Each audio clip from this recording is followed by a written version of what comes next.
তুমি কেমন আছো? তুমি তুমি তুমি কেমন কেমন আছো? আছো? তুমি কেমন আছো? তুমি কেমন আছো? ইন রিপ্লে উইসে ভালো আছি। ভালো আছি। Okay, now I will ask you, তুমি কেমন আছো? ভালো আছি। Okay, thank you. আরে কিতা হরা বালা আছেননি? জি বালা আছে। এটা মহেশগঞ্জ। হ্যাঁ, এটা মহেশগঞ্জ। এটা যে আমাদের ওই জুলাই রেভলিউশন, আমরা এখানে প্রেজেন্ট করছি এটাকে। জুলাই রেভলিউশন এবার 1971 সাল। এবং তারপরে আমাদের যে ধর্মীয় মিলবন্ধন, সাংস্কৃতিক, তারপরে আমাদের ঐতিহ্যবাহী ছিল যেটা পাট, যদিও এখন একটু হারিয়ে যাচ্ছে আস্তে আস্তে। এটা দেখতে পাচ্ছেন ওই 1971 সালে যে হয়েছিল যুদ্ধের পরবর্তী জিনিস। আপনারা জানেন আল-বুখারী ইন্টারন্যাশনাল ইউনিভার্সিটিতে মোর দ্যান 60 কান্ট্রির স্টুডেন্ট এখানে লেখাপড়া করে। তো আজ আমাদের ইউনিভার্সিটিতে কালচারাল নাইট। এই কালচারাল নাইটে প্রত্যেকটা দেশ তাদের ট্র্যাডিশনাল যা কিছু আছে সব কিছু প্রেজেন্ট করেছে এখানে বুথ আকারে। তারই ধারাবাহিকতায় আমাদের বাংলাদেশি বুথ এখানে প্রেজেন্ট করেছে। আর সেই বুথটা শো করাবে আমাদের ভাই নাসিফ মনোয়ার ভাই, আমাদের সিলোডি। তো আমি আর ভাই এখন যাব বাংলাদেশি বুথে তারা কি কি শো করাচ্ছে ইন্টারন্যাশনালি আমাদের ট্র্যাডিশনাল জিনিস হিসেবে, সেগুলো আপনাদেরকে দেখাবো। চলেন নাসিফ ভাই, আমরা এখান থেকে শুরু করতে পারি। নাসিফ ভাই, আপনি ভিতরে যান। আমরা বুথ দেখানোর পাশাপাশি ভাইদেরকেও পরিচয় করাই দিই। ইনি হচ্ছে আমাদের আলী আকবর ভাই, বৃহত্তর নোয়াখালী ডিস্ট্রিক্ট থেকে আগত। ভাই শুরু করেন। যেহেতু আমরা সবসময় ক্রিকেট খেলা পছন্দ করি, ফার্স্ট আমরা শুরু করবো ক্রিকেট দিয়ে। হ্যাঁ, বাংলাদেশের মানুষের মনে প্রাণে যেটা লেগে আছে আর কি, ক্রিকেট। যদিও ইভেন ক্রিকেট ব্যাট বল দেন তো। ওকে, বল ভাই, বল। এই দেখেন ভাই বল। তারপরে দেখেন আমাদের আছে একতারা, যেটা আমাদের অনেক ট্রেডিশনাল জিনিস, যদিও এখন কালের বর্তমানে এটা হারিয়ে গেছে। আর এটা হচ্ছে হাই স্কুলে। নাসিফ ভাই, এটা কি? এটা হচ্ছে বিদেশিদের জন্য রাখছি আমরা, ওরা আর কি পড়বে এটা। হ্যাঁ, পরে দেখবে কি লেখা আছে, তারপরে আমরা বলবো ওদেরকে ট্রান্সলেশন করে। ও, this is a great idea actually. হ্যাঁ, তুমি খুব সৃজনশীল। এখন এটা তারা যেটা ধরবে তাকে তার ইংলিশটা শেখানো হবে, প্লাস বাংলাটাও তাকে শেখানো হবে। এটা দারুণ একটা। এটার ব্যাখ্যা আমি দিই। এটা হচ্ছে আমাদের দেশে বহুল ব্যবহৃত একমাত্র যন্ত্র বাঁশ, যেটা বাঙালি একে অপরকে দিতে পছন্দ করে এবং হাই স্কুলে সবচেয়ে বেশি ব্যবহৃত। আর শুধু আবার এটা পড়ে আছে আমার প্রাইমারি স্কুলে। আমি এটা ডিজাইন করে আমার স্যারকে দিতাম, যে বন্ধুগুলো পারতে না তাদেরকে পেদানি দেওয়ার জন্য আর কি। তো এটাও শো করা হচ্ছে। এবং এটা কিন্তু আওয়ামী লীগ সরকারের আমলে রাস্তায় দেওয়া হতো, দালানে দেওয়া হতো, এগুলো ইউজ করা হতো। ওকে, আচ্ছা। তারপরে আমাদের সবচেয়ে ট্রেডিশনাল জিনিস যেটা রিক্সা, আসলে রিক্সা আসলে এই রিক্সা নিয়ে যতই বেশি বলা হোক কম বলা হয়ে যায় আর কি। কারণ রিক্সা যে আপনি কি মানে কিভাবে দেখবেন এটাকে একটা রোমান্টিক, মানে আপনার বিপদের সময় একমাত্র বাহক, মানে রিক্সা বলতে মানে বেশি কিছু বলতে চাই না আর কি। আমরা আর কি বলবো রিক্সা নিয়ে ভাই। তারপরে আমাদের আছে ঠেলা গাড়িটা, যেটা ভাই সবসময় ইউজ করা হয়। আমি আমার কথা বলি, এই ঠেলা গাড়ির কথা কি বলবো। ঠেলা গাড়ি, আমি ছোটবেলায় ঠেলা গাড়ির পিছনে দৌড়াদৌড়ি করেছি। মানে ওই বৈদ্যুতিক পোল লাগাতে ঠেলা গাড়ি নিয়ে আসতো, আমি ভাবতাম কি না কি এটা, ওর পিছে পিছে দৌড়াতাম। ভাবতে পারছে তাও ফরেনার এসেছে আমাদের বুথ ভিজিট করতে। So just see our booth, then I will ask you some question. Okay. Okay.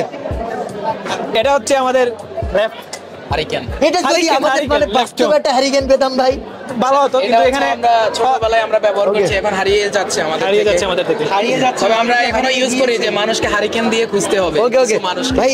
ও এবং আছে সবচেয়ে ঐতিহ্যবাহী জিনিস পালকি। এটাতে চড়ার সুযোগ আমাদের হয় না, আমাদের হবে না। আমার দাদা দাদির হয়েছে কিনা জানি না। হ্যাঁ, এটা মেয়েদের জন্য ভাই। আমার তো মানে ওইদিকে মুখ করার এখনো কোনো ভাবনা নাই আর কি। তারপরে জানি না ইন ফিউচার কি হবে। তারপরে এটা আমরা খেলছিলাম অনেকদিন দেশে থাকতে, ওই যে ওখানে লেখা থাকতো, তারপরে পাখি এগুলোর নাম লেখা থাকতো। হ্যাঁ, তারপরে সিলেক্ট করো এটা এরকম করে করা হতো। Excuse me, now we got a visitor, now I will ask her some question like she already visited our stall, so what is your opinion about Bangladeshi booth? Goods or food? Like all the things that you The goods are very good, I believe. Like, yeah, I heard that clothes and everything is very beautiful. Like, it's So very does they beautiful explain culture. anything to you? Yeah, of course they explain about the culture, the dresses and everything. It's very nice. Do you know any Bangla sentence? Yeah, I know. Can you like?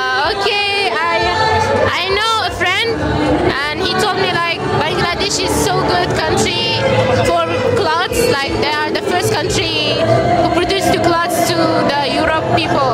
So do you know how we call like how are you? How we call in Bangla? Huh? How are you? How I are don't you? know. I don't know. So I will teach you one sentence. How are you? We call in Bangla. তুমি কেমন আছো? তুমি তুমি কেমন কেমন আছো? আছো? তুমি কেমন আছো? তুমি কেমন আছো? তুমি In reply, we say ভালো আছি. ভালো আছি। Okay. Now I will ask you. তুমি কেমন আছো? ভালো আছি। Okay, thank you. She is a like quick learner actually. Thank you. তারপরে আমাদের কাছে আছে ও। এই সবচেয়ে ঐতিহ্যবাহী জিনিস, আমাদের ধর্মীয় একটা জিনিস সবাই এটা পছন্দ করে পড়তে। Tasbih. হ্যাঁ, Tasbih tahlil. তাসবিহ।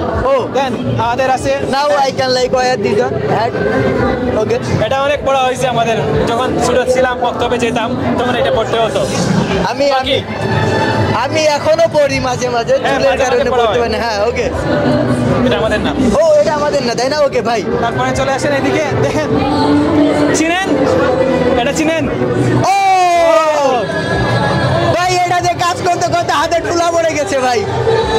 দ্যাটস মিনস আমি গ্রামের ছেলে। তো আপনাদের একটা ব্যাপার দেখাতে চাই আর কি। এখন আমার হাতটা অনেকটা সফট আর কি, কিন্তু আমি যখন দেখেছিলাম তখন এতটা সফট ছিল না। এখানে এখানে এখানে কয়েকটা 5-4টা আঙ্গুলের 4টা শক্ত শক্ত, এটা জানি না কি বলে বাংলায়, বাট সেটা ছিল। ওকে। এবং তারপরে আমাদের ঐতিহ্যবাহী জিনিস, ও হাড়ি পাতিল ডেক, আরি সি, আরি। ওকে। হ্যাঁ, জাতীয় ফল কাঁঠাল, জাতীয় ফল। সি। ভাই সিলেটের জাতীয় ফল কি? সিলেটের জাতীয় ফল ভাই কাঁঠালি, সব সিলেট অন্য দেশ তো না। না সিলেটের তো আপনাদের নিজস্ব বর্ণমালা আছে, অনেক কিছু আছে। ওটা তো আছে, কিন্তু জাতীয় ফল আরে জাতীয় ফল একটা বানাই নেন না হ্যাঁ, সিলেটি বানাই দিব, আমরা এটা প্ল্যান করতেছি। ও তারপরে এটা তো চিনেন, কলা। কলা, কলা গাছ। যদি আমরা গাছ আনতে পারি না, কিন্তু কলা পাতা এনেছি। ওকে। তারপরে আমাদের ঐতিহ্যবাহী জিনিস কোলা, কলা, কোলা। যদিও এটাও হারিয়ে যাচ্ছে আস্তে আস্তে। হ্যাঁ, এটা ভালোই হারিয়ে যাচ্ছে। এখানে আমাদের সংস্কৃতিগুলা, বিভিন্ন স্থাপনাগুলা প্রদর্শিত আছে। দেখেন এখানে, এটার নাম কি ছিল? আচ্ছা, ও এটা মন্দির ভাই, আমি আচ্ছা, এটা জানেন না? এটা হচ্ছে মহাস্থানগড়। হ্যাঁ, এটা মহেস্তানগড়। হ্যাঁ, এটা মহাস্থানগড়। এটা যে আমাদের ওই জুলাই জুলাই রেভলিউশন, আমরা এখানে প্রেজেন্ট করছি এটাকে। জুলাই রেভলিউশন এবার 1971 সাল। এবং তারপরে আমাদের যে ধর্মীয় মিলবন্ধন, সাংস্কৃতিক, তারপরে আমাদের ঐতিহ্যবাহী ছিল যেটা পাট। বাট যদিও এখন একটু হারিয়ে যাচ্ছে আস্তে আস্তে। এটা দেখতে পাচ্ছেন ওই 1971 সালে যে হয়েছিল যুদ্ধের পরবর্তী জিনিস। এইগুলাই আছে জাতীয় মসজিদ। হ্যাঁ, হ্যাঁ, বাইতুল এই। মুকাররম। হ্যাঁ, আমাদের আছে ম্যাপ, যেটা তৈরি করেছেন আমাদের এক বাংলাদেশি ভাই, যশোরের নাম তার শাহরিয়ার হুসাইন। ও এখন সে হচ্ছে আমাদের ক্যামেরাম্যানের রোল ভূমিকা পালন করছে। দেন তারপরে আছে আমাদের ট্রেডিশনাল কাপড়, মেয়েরা পরে যেটা, এটা হচ্ছে শাড়ি। মাশাআল্লাহ। তারপরে আমাদের আছে জাতীয় জার্সি, যাচ্ছি বাংলাদেশ জাতীয় টিমের জার্সি, and গামছা। গামছা। হ্যাঁ, তারপরে আছে আমাদের লুঙ্গি, ট্রেডিশনাল ক্লথ, ইভেন বিভিন্ন টাইপের সেন্টু গেঞ্জি। Okay, okay. So this is this is the bash, Bash. The most famous famous in Bangladesh. বাঁশ। কিন্তু আপনারা জানেন কি জানেন, আপনাদের তথ্য দিয়ে নি, বাঁশ কিন্তু কোনো গাছ না, বাঁশ হচ্ছে ঘাস। আর এটা হচ্ছে বিশ্বের সবচেয়ে বৃহত্তম ঘাস হচ্ছে বাঁশ, ঠিক আছে? আর আমরা এই বাঁশকে যে কত প্রকার কাজে বাংলাদেশে ইউজ করি সেটা তো আপনাদের আর বলার প্রয়োজন নাই, আপনারা অলরেডি জানেন আর কি। সো এটাই ছিল আমাদের বাংলাদেশের। রিপ্রেজেন্ট করা। আর নাসিব ভাই খুব দারুণভাবে প্রেজেন্ট করছে। নাসিব ভাইকে অনেক অনেক ধন্যবাদ। ধন্যবাদ ভাই। ধন্যবাদ। আর সিলেটি ভাষায় যদি কিছু বলতেন ভাই অডিয়েন্সের পক্ষ থেকে হ্যাঁ ভাই। বলা যায় ভাই। ভাই। আপনারা কিতাহররা বালা আসেননি? জি ভাই বালা আছি। আমি বলতে চাচ্ছি যে আপনারা কি করতেছেন, ভালো আছেন? আমি আবার রিপ্লাই দিলাম যে আমি ভালো আছি। ও, আপনাদের সিলেটি ভাষাও একটু জানা উচিত আর কি। জানা উচিত, ঠিক আছে। সিলেট একটা হ্যাঁ। আচ্ছা একটা দেশ।